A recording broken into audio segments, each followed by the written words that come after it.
తెలంగాణలో జరిగిన అసెంబ్లీ ఎన్నికల్లో కాంగ్రెస్ పార్టీలో 64 మంది ఎమ్మెల్యేలు గెలుపొందగా బీఆర్ఎస్ పార్టీలో మాత్రం 39 మంది ఎమ్మెల్యేలు గెలవగా బీజేపీలో 8 మంది ఎమ్మెల్యేలు గెలవగా మెజార్టీ సీట్లు గెలిచి హస్తం పార్టీ అధికారాన్ని దక్కించుకుంది.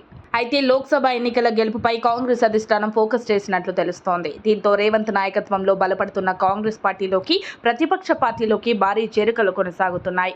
ఇప్పటికే గ్రేటర్ హైదరాబాద్లో కారు ఖాళీ అవుతున్న పరిస్థితి కనబడుతోంది. ఇప్పుడు కాంగ్రెస్ జోష్ ముందు గులాబీ పార్టీ వాడిపోతోంది. ఒక్క ఓటమిని భరించలేని కారు పార్టీ నేతలు కొందరు హస్తంగుటికి చేరారు. మరికొందరు పార్టీ కార్యక్రమాలకు దూరం అవుతున్నారు. ఒకప్పుడు బీఆర్ఎస్ సీట్ ఇస్తే చాలనుకున్న నేతలు ఇప్పుడు ఆ పార్టీ తరపున ఎంపీ ఎన్నికల్లో బరిలో దిగడానికి వెనకడుగేస్తున్నారు. అగ్రనేతలు సైతం పోటీకి వెనకాడుతున్నారు. ఈ క్రమంలోనే బీఆర్ఎస్లో గెలిచి దానం నాగేందర్, ఆయన బాటలోనే కడియం శ్రీహరి, కేకే ఇలా పలువురు సిట్టింగ్ ఎమ్మెల్యేలు, ఎంపీలు కాంగ్రెస్లోకి చేరిపోయారు. పార్టీ ఫిరాయించిన ఎమ్మెల్యేలు కడియం శ్రీహరి, దానం నాగేందర్ వ్యవహారంపై బీఆర్ఎస్ వర్కింగ్ ప్రెసిడెంట్ మాజీ మంత్రి కేటీఆర్ కీలక వ్యాఖ్యలు చేశారు.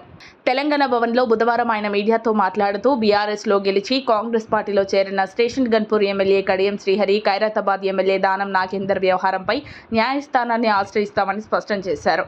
ఒక పార్టీ గుర్తుపై పోటీ చేసి గెలిచి వేరే పార్టీలో పోటీ చేయడం రాజ్యాంగ విరుద్ధమన్నారు.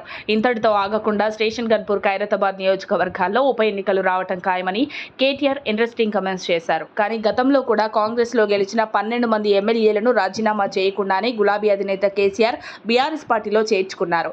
దీన్ని ఆసరా చేసుకుని నెటిజన్లు కేటీఆర్కు కౌంటర్ అటాక్ చేస్తున్నారు. నువ్వు చేస్తే సంసారం, పక్కోడు చేస్తే వ్యభిచారం అని కేటీఆర్కు గుయ్యమనిపిస్తున్నారు. మొత్తానికి కేటీఆర్ తీరు కాంగ్రెస్కి కలిసి వచ్చేలా ఉందంటున్నారు విశ్లేషకులు.